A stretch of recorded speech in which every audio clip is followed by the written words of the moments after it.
අපි දැන් දරුවනේ සාකච්ඡා කරගෙන ඉන්නේ දෝලන හා තරංග පාඩම. දෝලන හා තරංග පාඩමේ සරල අනුවර්ති චරිතයට අදාළ කොටස් ටික තමයි අපි කලින් සාකච්ඡා කරේ. ඒතර මම ඔය සරල අනුවර්ති චරිතයට අදාළ මේ වස්තුවක විස්ථාපනය, ප්‍රවේගය, ත්වරණය සම්බන්ධයෙන් සමීකරණ කීපයක් ගොඩනැගුවා. ඒතර දරුවනේ මේ ඔය ඒතර මේ සමීකරණ භාවිතා කරන අවස්ථාවන් ගැන යම් යම් ප්‍රමාණ වලින් සාකච්ඡා කරලා තියෙනවා මේ වෙද්දී. හැබැයි දැන් ඔන්න දරුවනේ මෙහෙම දෙයක් තේරුම් ගන්න ඕන. දැන් අපි දැන් උසස් පෙළ විභාගෙටනේ ඔයාලා ලියන්න බලාපොරොත්තු වෙන්නේ. ඒතර උසස් පෙළ විභාගයේදී දෝලන හා තරංග හරි ඕනම පාඩමක අපි දැන් මේ ලියන්න බලාපොරොත්තු වෙන කොටසට අදාළ ප්‍රශ්න මොන විදියටද සකස් වෙලා තියෙන්නේ කියන අවබෝධය ඔයාලා ළඟ තියෙනවා. නිකන් අර තීරි ටිකක් ඉගෙන ගත්තා, ගානක් හැදුවා, එතකොට වැඩේ හරි කියලා හිතාගෙන හිටියොත් මේ අපිට A level පේපර් එකට ලියා ගන්න බැරි වෙනවා. දැන් අපි සාමාන්‍යයෙන් ගත්තොත් දරුවනේ මේ දැන් මේ මෑත කාලේ නෙවෙයි ඉස්සර මීට අවුරුදු ගානකට කලින් භෞතික විද්‍යා ප්‍රශ්න පත්‍ර ආරම්භ බැලුවොත් එහෙම අපිට ඒ කාලේ ආපු ප්‍රශ්න ගත්තාම දරුවනේ ඊට වඩා ගොඩක් වෙනස් ආකාරයේ රටාවකට තමයි වර්තමානයේ වෙද්දී ප්‍රශ්න හැදෙන්නේ. දැන් අපි ගත්තොත් දැන් ඔයාලා මතකයිද දැන් විස්ථාපන අපි දැන් සරල අනුවර්ති චලිතයේ දෙන වස්තුවක විස්ථාපන සම්බන්ධ සමීකරණ කියන ගත්තනේ. ඒතර ඒ විස්ථාපන සම්බන්ධ සමීකරණයේ කාලය, කෝණික ප්‍රවේගය මොනවා හරි දත්ත ටිකක් දීලා විස්ථාපනය හොයන්න දෙන්න පුළුවන්. ඒතර හරි ලේසි නේ. දත් මොනවා හරි භෞතික රාශි කීපයක් දුන්නාම සමීකරණයට ආදේශ කරා අපිට අවශ්‍ය කරන දේ හෙව්වා. දැන් ත්වරණය හොයන්න දුන්නොත් මේ ත්වරණයට අදාළ සමීකරණයට අවශ්‍ය කරන දත්ත ටික දුන්නාම ගාන හදන්න පුළුවන්. මේ දැන් වර්තමානයේ හැදෙන භෞතික විද්‍යා පේපරේ ගත්තොත් දරුවනේ දැන් දෝලන තරංග කොටසට අදාළ ප්‍රශ්න ගත්තොත් ගොඩක් ලාට ප්‍රායෝගික අවස්ථාවක් දෙනවා දීලා ඒ සරල අනුවර්ති චලිතයට අදාළ සමීකරණ එකපාරම ආදේශ කරන්න බෑ අපිට එතෙන්ට. එතන අපි වෙනත් මොනවා හරි නේද දැන් නිව්ටන් නියම වෙන්න පුළුවන්, උඩු චලිතයට අදාළ වෙනත් සමීකරණ වෙන්න පුළුවන්. ඒ දේවල් භාවිතා කරලා තමයි සරල අනුවර්ති චලිතයට අදාළ සමීකරණ භාවිතා කරන්න වෙන්නේ. අපි උදාහරණයක් අරන් බලමු. ඔයාලා දැකලා තියෙනව නේද මේ අර තරාදි තියෙනවා මෙහෙම අර මේ සර්පිලාකාර දුන්නකට මෙහෙම කොඩි කොක්කක් සම්බන්ධ කරලා අනේ ඔන්න ඔය වගේ තරාදි තියෙනවා. දැන් අපි අර විද්‍යාගාරයේ භාවිතා කරන දුනු තරාදියනේ මේ. එතකොට ඒකත් ඔය හැඩේමනේ තියෙන්නේ. එතකොට මේ වගේ එකක අපි මෙතන යම්කිසි වස්තුවක් රඳවලා මේ වස්තුව අපි දෝලන චලිතයේ යෙදුවොත් එතකොට මෙයා මේ විදියට දෝලන චලිතයක යෙදෙන්න උදව් කරන්නේ කවුද? මෙන්න මේ දුන්න තමයි උදව් කරන්නේ.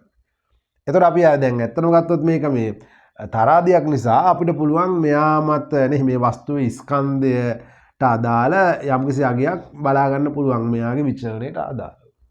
දැන් මේ වගේම ඔයාලා දැන් කඩවල වල තියෙනවා මේ දැන් අර මොනවා හරි එක එක මේ එළවලු එහෙම පාලතුරු වගේ දේවල් කිරන්න ගන්න තරාදියක්. දැන් මෙන්න මේ වගේ මෙන්න මේ හැඩේ දැන් වෘත්තාකාර හැඩේ එකක් තියෙනවා. මෙහෙම කටුව මෙහෙම යම්කිසි පැත්තකට තමයි චලනය වෙන්නේ. මේ හැරි තමයි ස්කන්ධේ බිඳු අවස්ථාව තියෙනවා. නම් ස්කන්ධයක් කිරාගද්දි මෙයා පැත්තකට කැරකෙනවා. ඒ කියන්නේ අපි ගත්තොත් මෙයා මෙන්න මේ වගේ එතකොට මෙතන තමයි අදාළ අර අවශ්‍ය කරන ස්කන්ධය කරන්න ඕන බඩු දාන්නේ මෙතෙන්ට. එතකොට අපි මෙන්න මේ වගේ තැනක දරුවනේ මේ වගේම අපි පුංචි දුන්නක් හරි මොකක් හරි එකක් තියලානේ. සර්පිලාකාර දුන්නක් තියලා මේක මත වස්තුවක් තියලා අපිට පුළුවන් මෙයාව දෝලන චලිතයේ යොදවන්න පුළුවන්. දැන් මොකද ඒතකොට මෙයා දෝලන චලිතයේ යෙදෙද්දී නේ අපි දන්නවා මෙයා මේ කටුවත් එහා මෙහා පැද්දෙන්න ගන්නවා. ඒ කියන්නේ ඒතකොට මෙයා මෙතනින් දැන් මම මේ දුන්න අයින් කරන්නම් පැත්තකට. මම අපිට මේ වස්තුවක් මෙහෙම දැම්ම කියලා නේ. ඔන්න වස්තුව. ඒතකොට හිතා ගන්න ඔයාලා දෙක දෝලන චලිතයක යෙදෙනවා. එන ඔන්න බලන්න මෙයා මේ ආකාරයට මෙහා මෙහෙම දෙපැත්තට චලනය වෙද්දී නේද? මෙතනින් යම්කිසි වැඩි බලයක් පල්ලෙහාට යෙදෙනවා කියන එකේ අදහස තමයි මෙයා වැඩි ස්කන්ධයක් පෙන්වනවා. දැන් අපිට එකපාරම දැන් මේ වගේ ගාණක් හදලා තියෙන ළමයට ඕන නම් එකපාරම සමීකරණ ලියලා උත්තරේ ගන්න පුළුවන්. හැබැයි විභාගෙදි මතක තියාගන්න එහෙම ගාණක් හැදුවොත් සමීකරණයට ලකුණක් දේවි, ආදේශයට ලකුණක් දේවි, උත්තරයට ලකුණක් දේවි. ලකුණු 3ක් හම්බ වෙයි. හැබැයි සමහරලාට මේ දෙන ගානට හම්බ වෙන මුළු ලකුණු ගාන ලකුණු 10ක් වෙන්න පුළුවන්. එතකොට එක ළමයෙක් එතකොට සමීකරණය කෙලින්ම ලියලා හදන ළමයට ලකුණු හම්බ වෙන්නේ 3යි. හැබැයි සමීකරණය ගොඩනගලා මේ ගාන හැදුවොත් ඒ ළමයට ලකුණු 10ක් විතර හම්බ වෙනවා. ඒකනේ දැන් සමහර දරුවෝ මම ලියන එක නම් හොඳටම ලිව්වා කියලා හිතාගෙන ඇවිල්ලා ඉන්නවා. නමුත් අවසන් ලකුණු නැහැ. නමුත් අර හරියටම හදාරිතෝ තේරුම් ගන්න ඕන මොකද්ද? මේ භෞතික විද්‍යා පේපරයේ දරුවනේ ගොඩාක් ලාට සමීකරණ අපි ගොඩනගලා ගන්න අවස්ථාවන් සඳහා දෙන ලකුණු ප්‍රමාණය වැඩි. දැන් මේ මෑත මේ කාලේ තිබිච්ච ප්‍රශ්නවලත් ඒ වගේ එහෙම රටාවක් තමයි ආවේ. සමීකරණයේ කෙලිම මාර්ක් ස්කීම් එකේ දීලා තියෙනවා සමීකරණයේ භාවිතයෙන් මේ පිළිතුර ලබාගෙන නැත්නම් ලකුණු 2ක් පිරිනමන නැත්නම් 3ක් පිරිනමන කියලා ලකුණු ගන්න සීමා කරලා තියෙනවා. හැබැයි සමීකරණේ ගොඩනගපු ළමයට සම්පූර්ණ ලකුණු දීලා දෙනවා. මොකද එක් අවස්ථාවල් වල මේ සමීකරණ ගොඩනගෙන විදිය ඒ ළමයා ගොඩනගලා තියෙන නිසා. එහෙනම් අපි බලමු මේ වගේ අවස්ථාවකට සමීකරණ ගොඩනගලා ගාන හදලා බලමු. එහෙනම් දරුවනේ මම ඔන්න මෙයාට අපි අභියෝගයන් ටිකක් ගමු. මම මේ වස්තුවේ ස්කන්ධය මම ගන්නම්කො කිලෝග්‍රෑම් 20යි. කිලෝග්‍රෑම් 20යි මේ ස්කන්ධය. මෙයාගේ යගේ. හරි. එතකොට මෙයා ඔන්න දැන් අපි මෙහිම දෝලන චලිතයක යෙදුවොත් එහෙම අපි මෙයාට අපිට පුළුවන් මෙයා තත්පරයකට සිදු කරන දෝලන ප්‍රමාණය මයින්න පුළුවන් නේ. එහෙනම් තත්පරයකට සිදුවන දෝලන ගාන මම ගන්නම්කො 3ක් කියලා. එහෙනම් මේ 3ට අපි කියනවා නමක් නේ. ඒ කියන්නේ තත්පරයකට සිදුවන දෝලන ගාන කියන්නේ සංඛ්‍යාත. එහෙනම් මං හර්ට්ස් 3යි මෙයාගේ සංඛ්‍යාතය. එතකොට අපි ගමු මෙයාගේ දැන් මෙයා සරලනුවර්ති චලිතයේ දෙන වස්තුවක් නිසා මම මෙයාට ගන්න පුළුවන් උපරිම විස්ථාපනය. අපි යාට නමක්ව විස්තාරය. මම විස්තාරයට අගයක් දෙන්නම්. අපි ගමු සෙන්ටිමීටර් 2ක් කියලා ගමුකෝ. එහෙනම් ඔන්න ඔය විදිහේ දෝලනයක් සිදු කරන වස්තුවක් නිසා අපි බලමු මේ තරාදිය මත කොච්චර උපරිම ස්කන්ධයක් සහ කොච්චර අවම ස්කන්ධයක්ද පෙන්වන්නේ කියලා. එහෙනම් දැන් ඔන්න මම මේ වස්තුවට අපි නිව්ටන් නියම යොදමුකෝ. එහෙනම් F සමානයි ma මම දාන්නම් මෙයා පහළට චලනය වෙන අවස්ථාවක. අපි දන්නවා මෙයා මත ඔන්න දැන් මට බල ලකුණු කරගන්න පුළුවන්. අපි දන්නවා මෙයා මත පහළට තියෙනවා මෙයාගේ බර mg තියෙනවා. එතකොට මෙයාගේ බර වගේම අපි දන්නවා මෙතනින් අභිලම්බ ප්‍රතික්‍රියාවක් ඉහළට ක්‍රියා කරනවා මේ තරාදිය මගින්. එහෙනම් මම මෙයාව දාන්න මේ උඩ ඉහළට r කියලා. එනොන බල දෙකයි තියෙනවා. මේ බල දෙකේ සංප්‍රයුක්තය නිසා තමයි මෙයා ඉහළට පහළට දෝලණය වෙන්නේ. එහෙනම් මම පහළට නම් දාන්නේ මම ගන්නම් mg ඍණ r. අපි ගත්තොත් එහෙම mg ඍණ r සමානයි ma. එහෙනම් බලමු දැන් මම මෙයාගේ මෙයාගේ එතකොට දරුණු අපි හොයන්න යන්නේ මෙයා මේ තරාදිය පෙන්වන ස්කන්ධයනේ නේ. එහෙනම් ස්කන්ධය කියලා අපිට ගන්න වෙන්නේ මේ තරාදිය මත වස්තුවෙන් ඇති කරන බලය. නේද? මේ බලය තමයි ස්කන්ධයක් විදියට පස්සේ පෙන්වන්නේ මෙයා මත. එහෙනම් අපි ගත්තොත් මෙයා මත යෙදෙන බලය සම්බන්ධ වෙන්නේ කෙලින්ම මොකේද? අභියම ප්‍රතික්‍රියාවට. එහෙනම් R කියන කෙනා මත තමයි මෙයාගේ ස්කන්ධය කොච්චරද කියන දේ තීරණය වෙන්නේ. එහෙනම් මම මේ R උක්ත කරන්නම්. R සමාන වෙනවා. අපි ගත්තොත් එහෙනම් මෙයා මේ පැත්තට ගියොත් නේ R මේ පැත්තට ගිහලා මෙහාට ආවම ස්කන්ධය G ඍණ A කියන සමීකරණයක් එනවා. ඊට පස්සේ මම දරුවනේ මම මේ සමීකරණයම නිව්ටන් නියම අපි යොදමු ඉහළට යන අවස්ථාව. නම් බලන්න F සමානයි ma මම දාන ඉහළට යන අවස්ථාව. එහෙනම් මොකද වෙන්නේ? ඉහළට බලය R නේ. එහෙනම් R ගෙන් අඩු වෙන්න ඕනේ mg. R ඍණ mg සමානයි ma. එහෙනම් බලමු ඉහළට යන අවස්ථාවක එහෙනම් R වලගේ R සමාන වෙනවා. මෙයා මේ පැත්තට ගියාම m වතාවක් g ධන a. ඔන්න බලන්න ආපු අවස්ථාවද කියන මේක තමයි සමීකරණ දෙක. එතකොට මෙතනින් අපි දන්නවා මේ ගුරුත්වජ ත්වරණය මේ තමයි දෝලන චලිතයට අදාළ ගන්න පුළුවන් ත්වරණය. එහෙනම් අපි දන්නවා හැබැයි දෝලන චලිතයේ දෙන වස්තුවක දරුවනේ අපි දන්නවා ත්වරණය කියන එක හැමතිස්සෙම වෙනස් වෙනවා කාලයත් එක්කනේ. එතකොට මේ ත්වරණයට ගන්න පුළුවන් උපරිම අගය මෙතනින් අඩු වුණොත් තමයි අපිට මේ තරාදියේ පෙන්වන්න පුළුවන් අවම අගය අපිට ලැබෙන්නේ. එතකොට මෙතන මොකද්ද බලන්න කියනවා ත්වරණයට ගන්න පුළුවන් උපරිම අගය මෙතෙන්ට ආදේශ කරොත් තමයි r ට ගන්න පුළුවන් උපරිම අගය අපිට ලැබෙන්නේ. එහෙනම් අපි මොකද කරන්න ඕනේ නම් අපි අනිවාර්යයෙන් මෙන්න මේ a ට ගන්න පුළුවන් උපරිම අවස්ථාව හොයා ගන්න ඕනේ.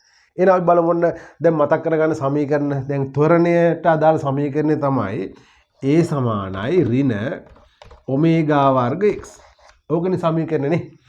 එහෙනම් මේ සමීකරණේ දරුවනේ මේ x කියන කෙනා උපරිම වුණොත් තමයි මේ ත්වරණයට උපරිම අගයක් ලැබෙන්නේ. එහෙනම් x ට ගන්න පුළුවන් උපරිම අගය කියන්නේ කවුද? මෙන්න මේ a. විස්තරය පෙන්වන අවස්ථාව. එහෙනම් අපි ගත්තොත් එහෙනම් මම මෙයා ලියනවා. එහෙනම් a සමානයි ඍණ ඔමේගා වර්ග a. එහෙනම් මෙන්න මේ කියන භෞතික රාශිය නේ. ඔන්න දැන් තමයි වන්නේ. දැන් මේ ආවේ අපි ගත්තොත් එහෙම මේ යාන්ත්‍ර විද්‍යාවේ කොටසක් මේ ටික. නේ. දැන් තමයි අපි දෝලන චලිතය දාලා සමීකරණේ භාවිතා කරන්නේ මෙතනින්. එහෙනම් දරුවනේ අපි මෙන්න මේ ගත්ත මේ දත්ත භාවිතා කරලා මේ සමීකරණයට ආදේශ කරලා ඉස්සෙල්ලම මේ ඒව හොයාගමු. ඒ හොයාගත්තට පස්සේ අපිට මෙතන තියෙන ස්කන්ධය දන්නවා G දන්නවා. එහෙනම් අපිට මේ R වලගේ නිකම් හොයාගන්න පුළුවන්. එහෙනම් මම දැන් ඔන්න මෙතනින් එහෙනම් අපි A වලගේ දීලා තියෙනවා. ඔමේගා නේ කෝණික ප්‍රවේගය හොයාගන්න. කෝණික ප්‍රවේගය ගන්න පුළුවන් සමීකරණය මොකද? ඔමේගා සමානයි 2πf. එහෙනම් මට ලියන්න පුළුවන් මෙතන A සමානයි ඍණ 2πf වල වර්ග A.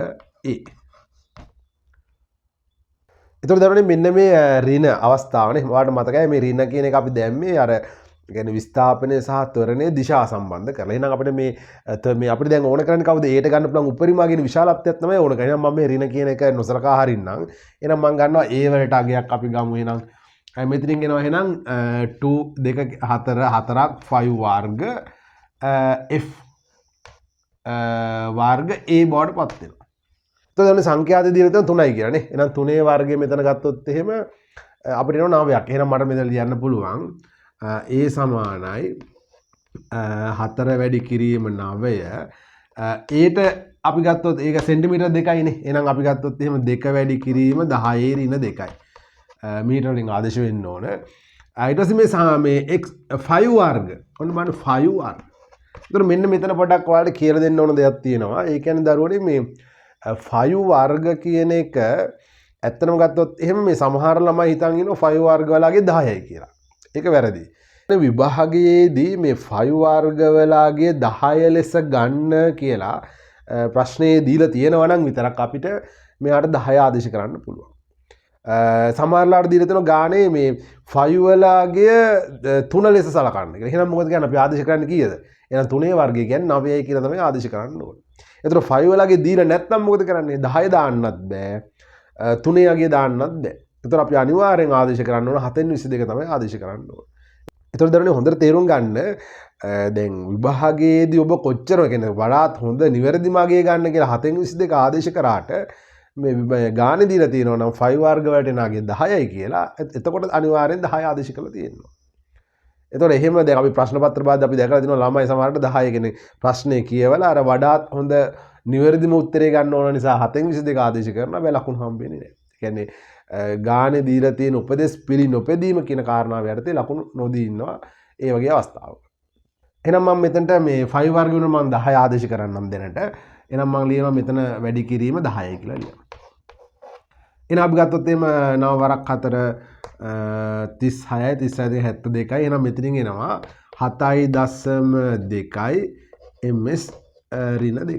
එහෙනම් ඔන්න බලන්න එහෙනම් මෙන්න මේ යගේ මෙතෙන්ට අපිට ආදේශ කරන්න තියෙන්නේ. ඔන්න මම ආදේශ කරගෙන නම් දරුවනේ R සමානයි. අපි දන්නවා ස්කන්ධය අපි ගත්තේ 20යි.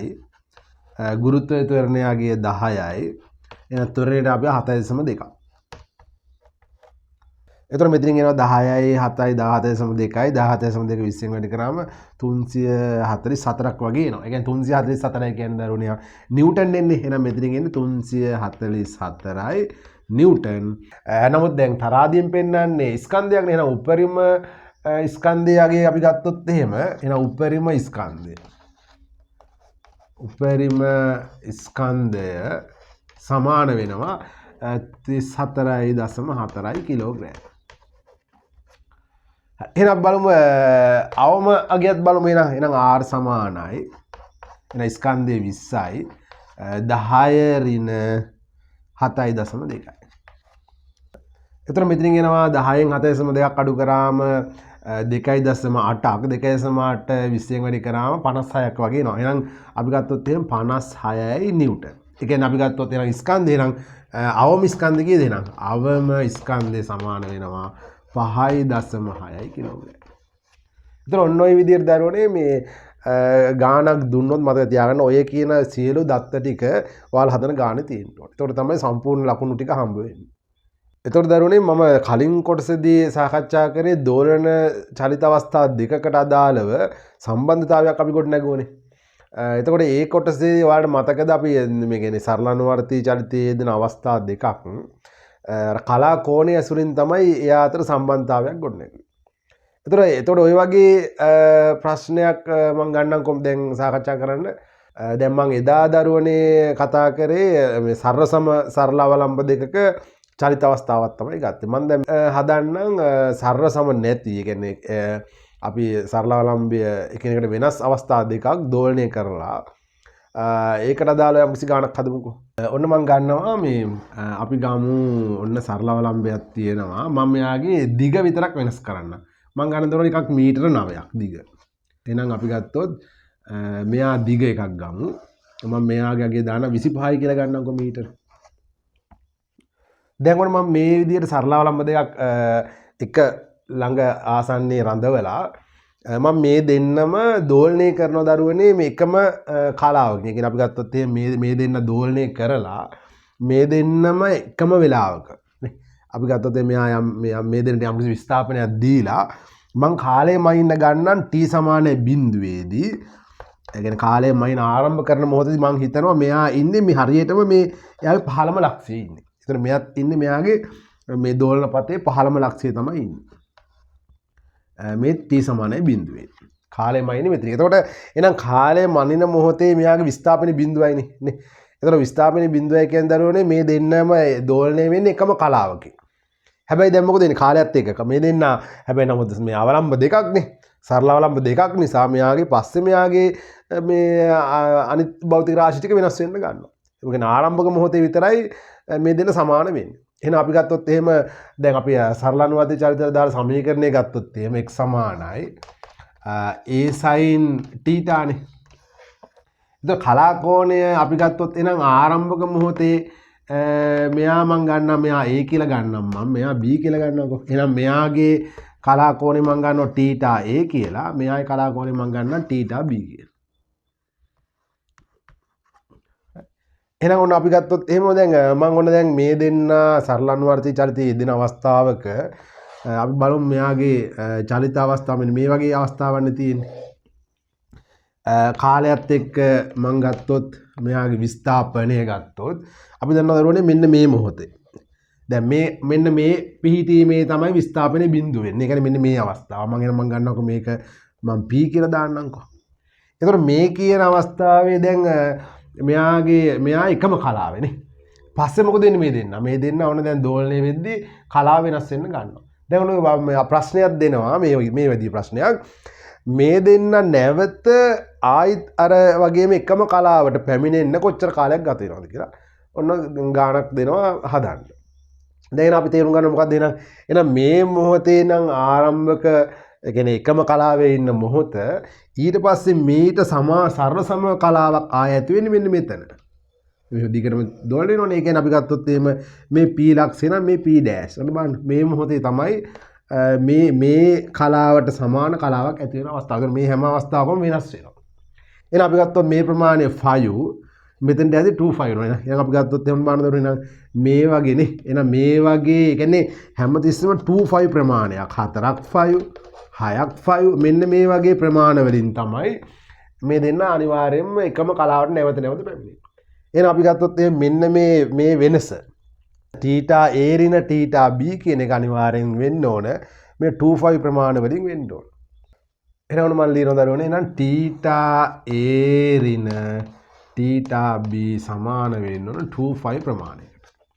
එතන ඔයාලට මතකයි θ වලට අපි සමීකරණයම ගත්ත ඔමේගා t කියලා නේ. ඔමේගා t. එහෙනම් මම ගත්තොත් එහෙම අපි කියමු මෙයා මේ දෙන්න දෝලණය වෙලා නැවත එකම කලාවට එන්න ගත වෙන එකම කාලයක්නේ. එහෙනම් මම ගත්තොත් එහෙම t හැබැයි මේ දෙන්නගේ කෝණික ප්‍රවේගයන් වෙනස් වෙනවා.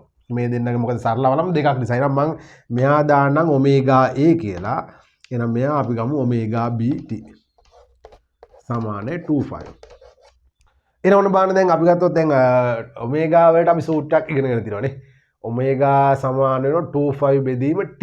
එහෙනම් අපි ගත්තොත් ආවර්ත කාලය ඇසුරින්. එහෙනම් මම ඔමේගා වෙනුවට ලියනවා 25 බෙදීම කැපිටල් T කියන්නේ ආවර්ත කාලය. මේ කියන්නේ එකම කලාවට එන්න ගත වන කාලය. එහෙනම් වතාවක් සිම්පල් T. එහෙනම් මෙයා මන් TA වෙනවා. එහෙනම් ඍණ 25 T බෙදීම TB සමානයි 25. එහෙනම් මෙතනින් ගත්තොත් 25 වලට 25 කැපිලා යනවා. එහෙනම් ඔන්න බලන්න t වලට මට සමීකරණයක් ගන්න පුළුවන්. මම ගත්තොත් එහෙනම් මට t එනවා 1 යට ta ඍණ 1 යට tb කැපිටල් T අපි සිම්පල් T එළියට ගමු සමානයි 1යි. එහෙනම් ඔන්න මෙන්න මේ කියන සමීකරණය භාවිතා කරලා මට පුළුවන් මොකද්ද? එහෙනම් මෙන්න මේ T ඒ කියන්නේ අපි ගත්තොත් මේ දෙන්න එකම කලාවට එන්න ගතවන කාලය හොයාගන්න පුළුවන්. එහෙනම් දැන් මොකද්ද අපිට ඕන කරන්නේ? එහෙනම් අපිට ඕන කරන්නේ මේ දෙන්නගේ ආවර්ත කාලය හොයාගන්න තමයි ඕන කරන්නේ. එහෙනම් ඔන්න දරුවනේ අපි සමීකරණය ගමු. එහෙනම් T සමානයි 25 L බෙදීම G ගේ මූල. මම එහෙනම් මේ අවස්ථා දෙකට වෙන වෙනම ගන්නවා. අපි TA ට එකක් ගමු. එහෙනම් TB සමානයි 25 L බෙදීම G ගේ මූල. එතකොට මෙයා LA වෙනවා. මෙයා LB වෙනවා. එහෙනම් ආදේශ ක්‍රම බලන්න එහෙනම් සමානයි 2 වැඩි කිරීම 5 ට එහෙනම් අපි දාමු 7න් 22. LA වලගේදී 9යි එහෙනම් 9 වැඩි කිරීම 9 බෙදීම 10 මං G වෙනුවට දානම් 10යි කියලා. එහෙනම් මෙයාගේ මූල ගන්න ඕන. මෙතන ගත්තොත් එහෙනම් මෙයා සමාන වෙනවා 2 වැඩි කිරීම 7න් 22 වැඩි කිරීම 25 බෙදීම 10යි මූල. මේකට දරුවනේ මෙන්න මේ වගේ අගයක් එයි 5.6ක වගේ අගයක් එවි TA ට TB ට දරුවනේ 9.4ක් වගේ ආසන්න අගයක් වල සුළු කරලා බලන්න. ඊට පස්සේ මේ දෙන්න මේකට ආදේශ කරමු අපි. නම් 1 යට අපි ගත්තොත් TA කියන්නේ 5.6යි අඩු කිරීම 1 යට 9.4යි. එතකොට මේ සම්පූර්ණ එකනේ T එකෙන් වැඩි කරා මෙයා සමාන 1යි. T සමානයි තත්පර 14.2ක් වගේ ඔන්න ඔය වගේ ආසන්න අගයක් ඔයාලට සුළු කරලා බලන්න එන්නේ කීයද කියලා. මම ඔය දැන් ගත්ත ඔය උදාහරණ දෙකෙන් දරුවනේ හොඳට තේරුම් ගන්න මේ දෝලනා තරංගවල අපිට දැන් අර බොහොම සරල අවස්ථා එන්නේ නෑ දරුවනේ. අනිවාර්යයෙන්ම මේ යම්කිසි ප්‍රායෝගික අවස්ථාවකට සම්බන්ධ කරලානේ අපි විසින් සමීකරණ ගොඩනගන්න ඕන. ඒ ගොඩනගලා කරලා උත්තරේ ගත්තොත් තමයි අපිට සම්පූර්ණ ලකුණු ප්‍රමාණය හම්බ වෙන්නේ. විභාග ප්‍රශ්න දරුවනේ අධ්‍යයනය කරලා බැලුවොත් එහෙම දැන් තව තියෙනවා දුනු සම්බන්ධ ප්‍රශ්න. කියන්නේ සර්පිලාකාර දුනු දෙකක් නේ දෙපැත්තෙන් සම්බන්ධ කරන්න පුළුවන්.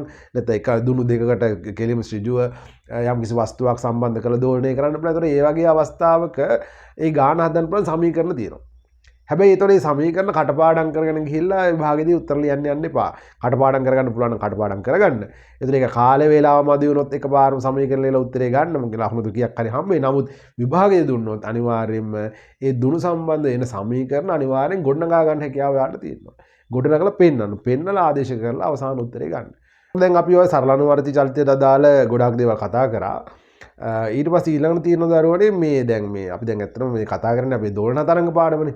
ඒතර මේ තරංගයක් නේ අපි තරංග කියලා අපි ගත්තේ ශක්ති සම්ප්‍රේෂණ අවස්ථාවක් නේ. කියන්නේ පදාර්ථ අංශු කම්පණය වෙනවා. නමුත් මේ පදාර්ථ අංශු චලනය වෙන්නේ නැහැ. ශක්තිය තමයි මේ යම් තැනක ඉඳන් තවත් තැනකට සංක්‍රමණය වන්නේ. ඒතර ඔයගේ එතකොට මේ චලිත අවස්ථා තියෙනවා දරුවනේ. විවිධ තරංග අවස්ථා තියෙනවා. එතකොට ඒ වගේ එතකොට මම ඊළඟ කොටසේදී තරංග චලිතයට අදාළව නේ විවිධ අවස්ථා සම්බන්ධ කරලා ඊට අදාළ දේවල් ටික සාකච්ඡා කරනවා.